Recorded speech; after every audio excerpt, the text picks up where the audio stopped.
Ayaw pala talaga tumabi ng mga tricycle dito, no? Excuse lang po. Oo, parang binagalan pa eh.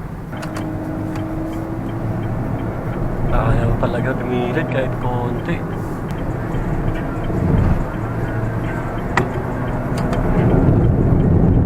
Ang sarap gamitin ng sport mode nito guys, kasi yung speed na gusto mo ibibigay niya. 5 kami ngayon sakay dito sa Brio RS. Nung itsura ng kabundukan na to guys, pag nilagyan mo ng yelo yan, para ka na rin nasa Norway. Kaya I love Dingalan. Sobrang ganda, lakas ng alo no. Grabe yung daanan dito guys no. Grabe yung lubak kasi ang lalim. Oo, siya naka-hatchback lang tayo.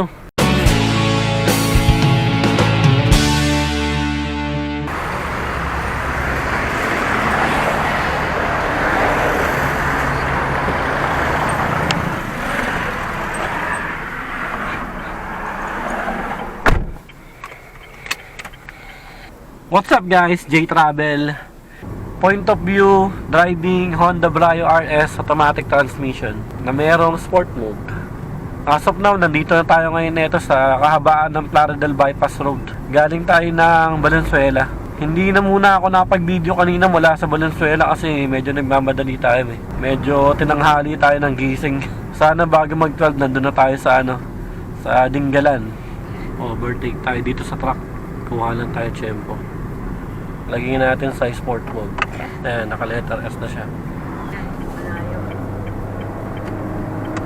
Balik na tayo sa lower lane. Ayan nga, yan siya guys, pag naka-sport mode, ang bilis marangkadaw. Slow down. Kaya masarap din gamitin to pang overtake yung sport mode. Kasi kumbaga safe ka, makaporma agad sa harap eh. Tulin nyo, konting apak lang, hindi ako nakadiin. Tapos yung manabela, hindi malikot. Hindi siya gumagalaw-galaw.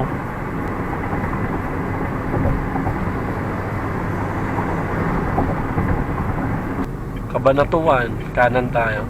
Pero ngayon guys, mag-i-stop over muna tayo dito sa may Shell. Mga tricycle dito, ayaw tumabi, kaya yung iba tuloy napipilitan mag-overtake sa kanan. So far, yung mga na-encounter ko na tricycle driver, ang pinaka, para sa akin lang naman, ang pinaka mga disiplinadong tricycle driver yung nandun sa sa La Union. Talagang sila, na-experience namin dun na lagi lang sila nasa lower lane. Minsan pupunta sila ng fast lane, tapos nilipat lang din agad ng lower lane. Kahit di mo na sila businahan. Bubusina tayo ng dalawa, ayaw pa rin ni Kuya tumabi. So, wala talaga. Pag sa kanan kasi tayo overtake, delikado eh.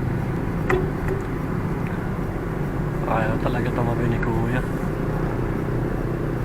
So, sige tayo na lang mag-a-adjust. Kita mo. Hindi naman lahat ng tricycle driver ganun, pero karamihan. Maligayang pagdating, San Miguel, Bulacan. Excuse me lang po, Kuya. Wala talaga. Overtake tayo sa kanya. Excuse me, Kuya.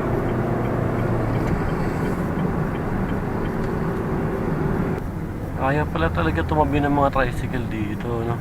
Alam mo yung tipong tabi saglit, daan muna, nasa fast lane, tapos balik ulit sila. Wala. Excuse lang po. Oh, wala talaga oh. Oh, parang binagalan pa eh. Parang tumingin siya sa may side mirror.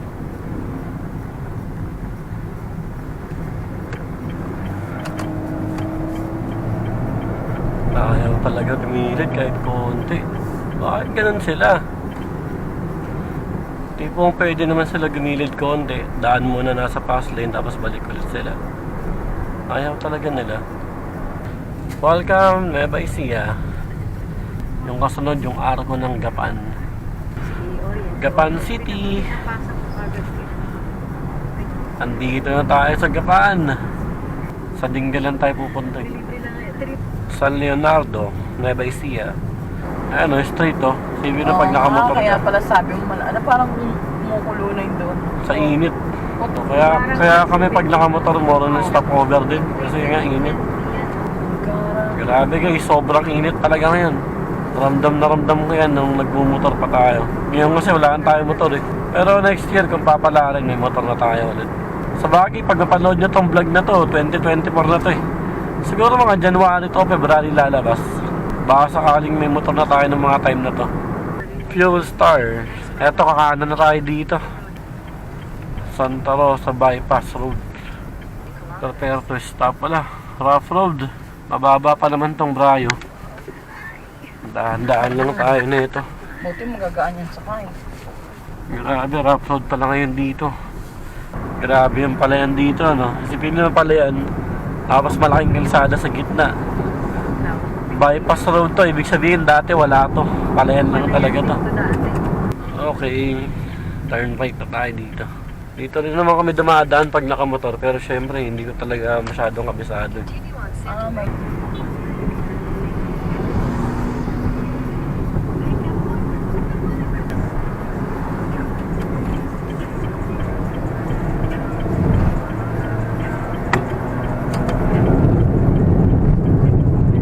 Ano ba?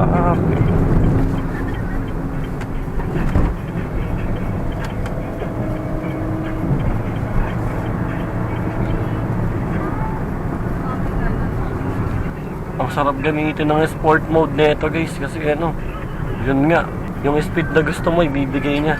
Hindi ka pinafloor pero sobrang aggressive talaga niya. Kaya pag overtake, di ka mag-aalala gamit to. You are now entering Port Magsaysay. Paglabas natin dito, malapit-lapit na sa Gabaldon. Umaga kahit pa paano, medyo malapit na tayo. Grabe lubak. Kawawa tayo, di tayo makapalag sa lubak eh. Talagang dahan-dahan lang. Tayo sa gitna. Yan. Huwag ka sumayad. Yun. Siguro kung sisipo. Hindi sumayad. Ano? Sport mode.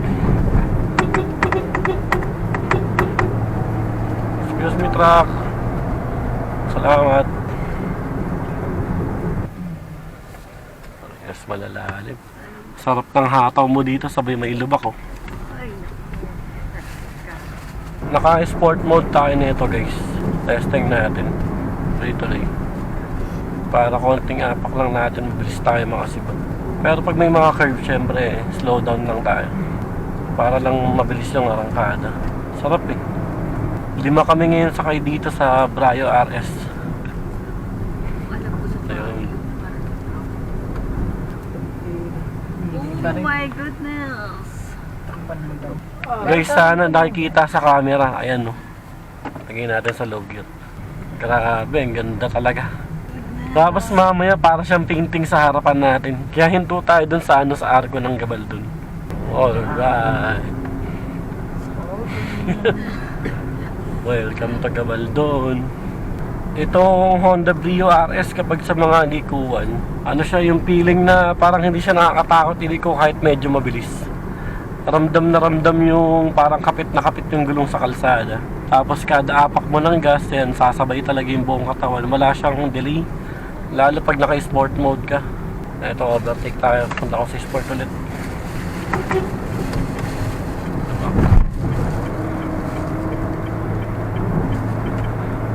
Pag naka-sport mode talaga, grabe. Yung pagiging aggressive. Ramdam na ramdam. Balik na natin sa D. Tapos kapag namiliko tayo, hindi siya nakakatakot iligo-ligo. You are leaving Port Magsaysay. Kaya nung sinasabi ko guys, pag namiliko, hindi mo siya gaano maramdam na parang kang itatapon. Pero syempre, nag-iingat tayo. Pag nakabuelo naman na to, kahit nasa di ka lang, malakas na rin ang birit niya. Ayan, Gabaldon, no? Kakanan na tayo dito. Pag kumaliwa ka papuntang Palayan City. Kasya. Yun. Ang ganda ng part na to, yung puno.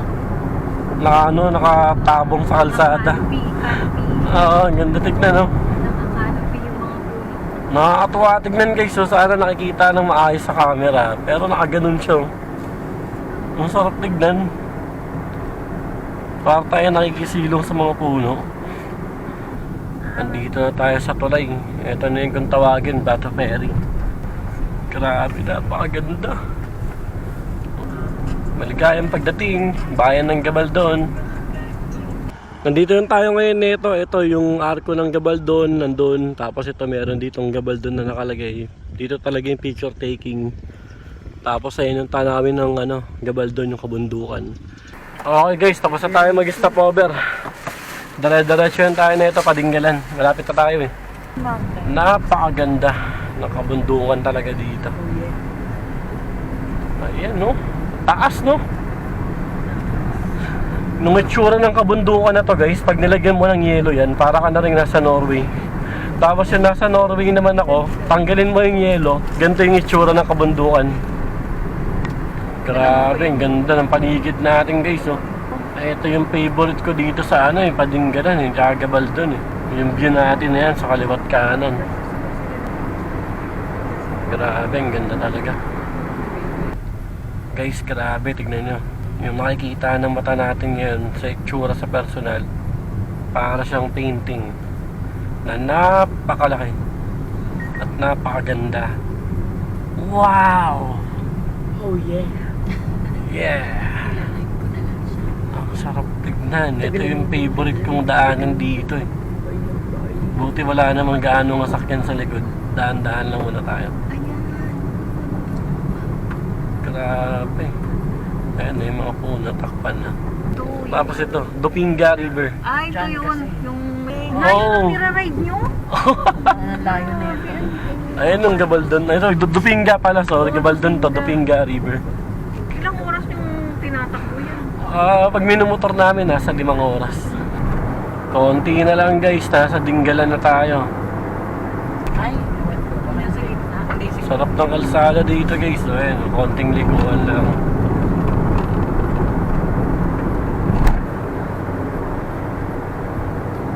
very good.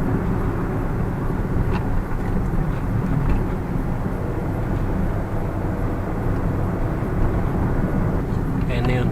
Ayan. Eto na guys yung arc. Ayan, I love Dinggalan. Yan no. Woohoo! Diretso na tayo dun sa beach. Ayan, delikado tong part na to. Hindi pa rin inaayos. Dati na yan. Tagal na yan. Oo, nung huling punta ko dito, matagal na. Parang 2022 pa ata huling punta ko dito. 2021, ganyan. Isipin mo tayo, paliko, di ba? Pakaba, bilang rough road. Oo. Malamang marami nang nasa lang nun. Kahit sasakyan, delikado. Ano siya na yun eh. Oo nga. Parang Grabe, curve na Kabilang to. country na yung kabila. Curve. nasa ibabaw yung Curve ulit. Nasa taas kasi tayo. Yan, kanan na tayo dito. Stress-free resort, hotel.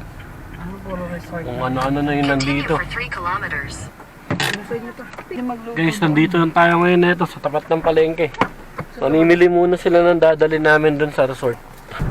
Eto na guys, yung kahabaan ng sunod-sunod na beach resort. Nung hindi ko na maalala kung kailan huling punta ko dito, nakalimutan ko na rin kung saan kami nag-stay nun. Nakapag day trip na ako dito. I love, butas na bato. Dito guys, din dito, picture taking. Ganda oh. Wow! Sir de Venen. Ay, wala pala siya. Ayan oh. Take the next right. Wow, grabe, ang ganda. I love Pacific Bay. Sobrang ganda. Lakas ng alon, no? Baba tayo sa lower gear. Kasi tarik eh. Pacific Bay pala dito. Dito ko na Korea. Korea? Love, Pacific Bay. Wala na signal. Continue for 9 kilometers. Doon tayo tutuloy nito guys sa sa Pacific Bodies. Oh, yeah. Rough road na. Go, be there. Kakatingin ko sa dagat. Putol na yung sementadong kalsada. Nadar pa dagan. Yan oh. Wala, grabe. Ganda. Medyo malalaking lubak-lubak. Malayo pala yung Pacific Bodies. Akala ko dun lang din sa bungad. Medyo malala yung rough road dito guys oh. Pero kaya naman ng maliit na sakyan. Hindi naman siya pang hardcorean talaga. Kahit hindi sa atin tong kotse at nirentahan lang natin to, syempre aalagaan natin ba.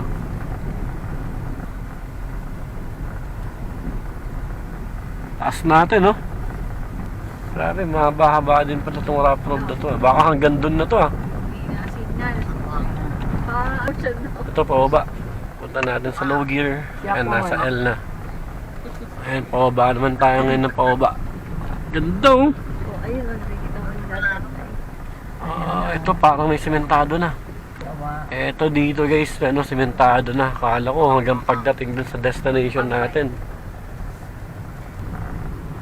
1,200. Kaya nga I doon, love Matawi. Nasa Matawi na kaya tayo. nga doon, tis. Ang sarap tignan. Sa Elyo lang. O, di ba parang Elyo? Ayan oh. Ay, shit. Ang lakas ng Sarap. ano. Ganda. Ganda oh. Ang ganda. Ang gandang tignan. Grabe guys, ang layo pala ng resort na pag-i-stayan namin. Ayun kasi yung sinadjust ni ni biyahe ni Drew eh. Kaya doon natripan namin na mag-stay kasi maganda. So pagdating natin doon, worth it naman yan pag-stay natin. Isang gabi tayo mag-i-stay. Road close, tapos kakaliwa tayo. Rough road na ulit. Yun na eh. Pagliko J. Andun na siya. Rough road pala ulit. Daan-daan lang tayo. Balak sana namin puntahan ngayong hapon yung Pacific View Deck. Kaya lang, ang layo eh. Baka bukas na namin puntahan. Beach for sale! Oh, may binibenta, 30 million lang. Baka trip na bilhin. Nila lang. For sale. meters. 30 meters. Mura lang, 30 meters lang. Libre 30 million. Ay, gagi. Grabe yung daanan dito guys, oh. Grabe yung lubak kasi ang lalim. Oh. Pucha, naka-hatchback lang tayo. Grabe yung daanan guys, oh. Ano ba yan? So weird. Ganito pala dito. So weird. Naloko tayo ni biyahe ni Drew. Baka naka 4x4 kasi sila, kaya bali wala lang sa kanila to. Mukhang kailangan namin magkaroon ng 4x4 ah. Hindi natin afford, mahal eh. Grabe pala daanan dito. Yan, safe na tayo kahit pa paano. Huwag ka ganun, Dito. Dito. Dito ka sa kaliwa. Tayo sa kaliwa. Grabe guys, yan na naman, butas-butas na naman na may tubig. OMG. Simi ka na. Aroy. Dito sa gitna. Huwag kang sasayad, huwag kang sasayad sa ilalim, please. Yo, di nakasayad. Hindi sa amin to. Pagitna natin yan para hindi tumubog. Ako'y inuubo. Oh, pero sa gitna naman yung butas. Pwede safe. Ano sabi? Ay. Ha? Anong sabi? Nalimutan ko. Tumawa ka tapos nalamutan. Ayun, sementado na. Dito. Woohoo! Yay, improve. Walang kandahan. Nakahinga rin, hindi tayo sumayad. Success. In 200 meters, you will arrive at your destination. You have arrived. Sana. Tan! Okay, Dito yung nagpas parking tayo. dyan, sa may rough nila. Oo. Nagpas tayo ng katibing. Diyan na rin tayo papasok. Doon Okay. So guys, ito na. Papasok ng resort.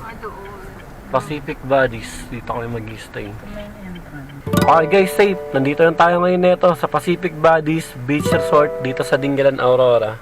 Grabe, ang sarap din pala talaga gamitin itong Honda Brio RS pang long drive kasi sa power. Para sa akin, hindi siya bitin. Kumbaga, pag kailangan natin ng overtake, ilalagay lang natin sa sport mode yan, ng S na yan. Tapos makakabirit na tayo. Walang kaproblema sa power. Kahit na 5 kami sakay nito, tapos marami kami dalang gamit dun sa likod, walang problema, kayang-kaya niya pa rin niya. Kaya para sa akin itong Honda Brio RS na to, panalo din pala talaga tong kotse na to. First time ko makagamit ng hatchback, tapos ito pa nagamit natin. Kaya sobrang nag-enjoy ako dito sa kotse na to. Parang ang sarap magkaroon ng ganitong klase. Sana makatesting pa tayo ulit ng mga ibang klase pang sasakyan. Dito sa Dingalan, syempre maliligo tayo sa dagat. Itong Pacific Bodies, meron din silang swimming pool dito. Maganda mag-stay dito base dun sa napanood namin mga videos. Tapos baka meron kaming puntahang waterfalls. Yung Pacific View Deck, balak din namin puntahan. Baka bukas na namin gawin yun pag pauwi. Kaya abangan nyo susunod nating vlog dito sa Dingalan. Maraming salamat ulit sa panonood. Subscribe!